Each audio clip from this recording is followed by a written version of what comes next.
Je suis Yves Hudon, agent moteur à la sécurité routière de la police de Laval. Ma mission aujourd'hui, c'est de surveiller la vitesse aux abords d'une école primaire et les autres types d'infractions pour la sécurité des enfants. Parmi les problèmes qu'on vit au niveau des automobilistes, c'est lorsqu'ils viennent reconduire les enfants à l'aide de leur véhicule. Ils stationnent dans les zones de débarcadère.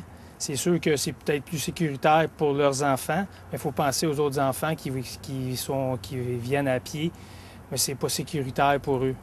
Car les autres automobilistes qui circulent, eux, ils vont avoir une vue obstruée, une vue cachée du fait que le véhicule du parent, il est stationné dans une zone qui est interdite. La zone scolaire, c'est une zone de 30 km/h. Nous, on y va en vertu du règlement municipal pour appliquer l'infraction à la vitesse. Donc, si je vous donne un exemple, dans une zone de 30 km/h, un véhicule qui circulerait à 45 s'expose à une amende de 45 $ plus les frais de 12 $, donc 57 $ et un point d'inaptitude à son dossier de conduite.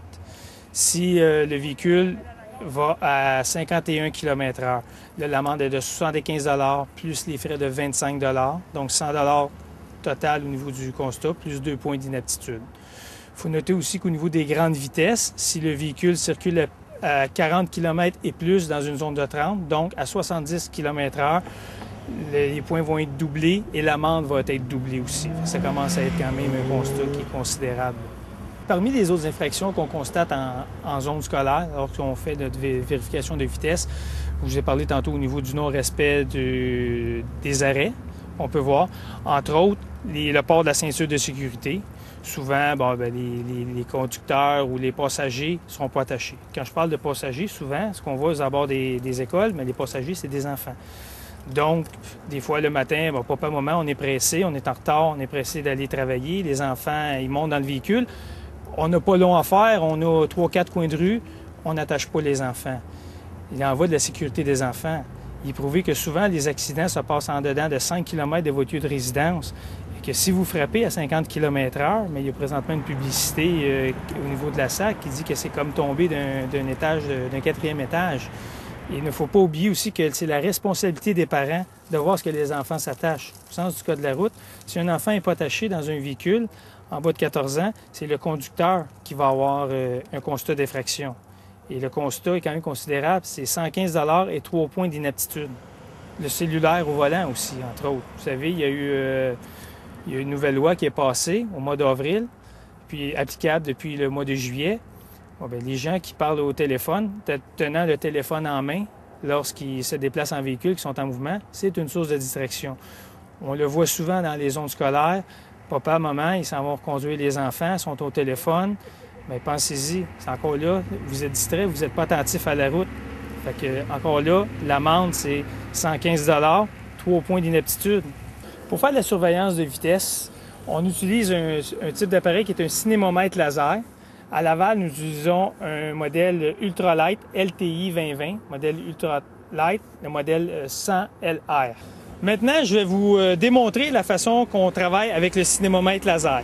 C'est sûr, au préalable, le policier doit faire une estimation visuelle du véhicule qui s'en vient en sa direction. Après avoir estimé la vitesse du véhicule, on prend le cinémomètre laser, on pointe en direction du véhicule, on émet le faisceau lumineux et le retour revient dans l'appareil et on va avoir la lecture au niveau de la fenêtre d'affichage. Donc, je vais vous le démontrer dans la zone de 30. Vous avez un véhicule blanc qui s'en vient au loin. Maintenant, il pénètre dans la zone scolaire. Il est plus ou moins à 35 km/h. Vous voyez ici le résultat. Vous voyez que c'est quand même très rapide. 37 km/h capté à 133 mètres.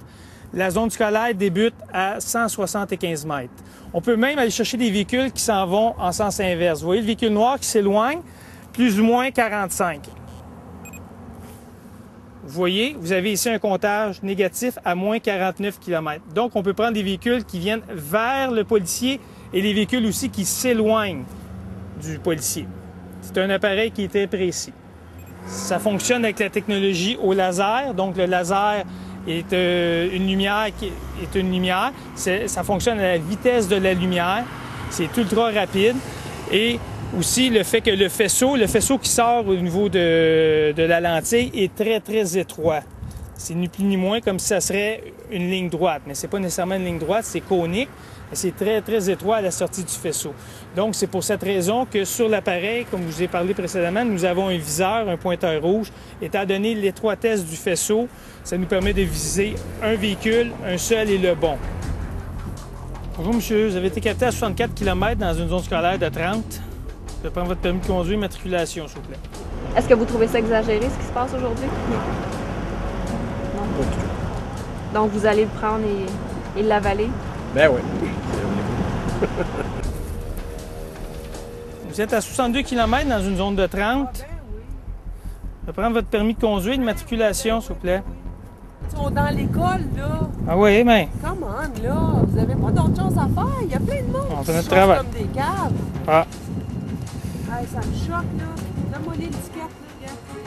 Habituellement, en règle générale, les gens sont compréhensifs. Ils comprennent la raison pourquoi on est là. Que dans le fond, on est là pour la sécurité des enfants. Souvent, les gens, c'est par distraction. Ils ne se rendent pas compte de la vitesse à laquelle ils vont. Il faut se rappeler que 45 km/h, 50 km/h, c'est pas trop long pour atteindre cette vitesse-là avec un véhicule. Fait que souvent, c'est par source de distraction. C'est vraiment pas par malice ou par malveillance qu'ils vont aller à cette vitesse-là. Dans le fond, on est là pour leur rappeler que oui, vous êtes dans une zone scolaire. C'est important de respecter. Il va de la sécurité des enfants, que ce soit les leurs ou celle des voisins. Puis c'est important de respecter une zone scolaire parce que, vous savez, les enfants, les jeunes ou primaires, souvent, il faut les protéger contre eux-mêmes. Quand on parlait tantôt, ils vont traverser l'intersection. Des fois, ils ne vont pas faire attention, sont moins vigilants. Donc, c'est pour cette raison que les zones en milieu scolaire sont plus basses au niveau de la vitesse. En conclusion, j'aimerais vous rappeler que les opérations qui sont faites dans les zones scolaires, c'est pour la sécurité des enfants, autant les vôtres que ceux des autres, vos voisins. Donc, je vous demande, s'il vous plaît, prudence et soyez vigilants.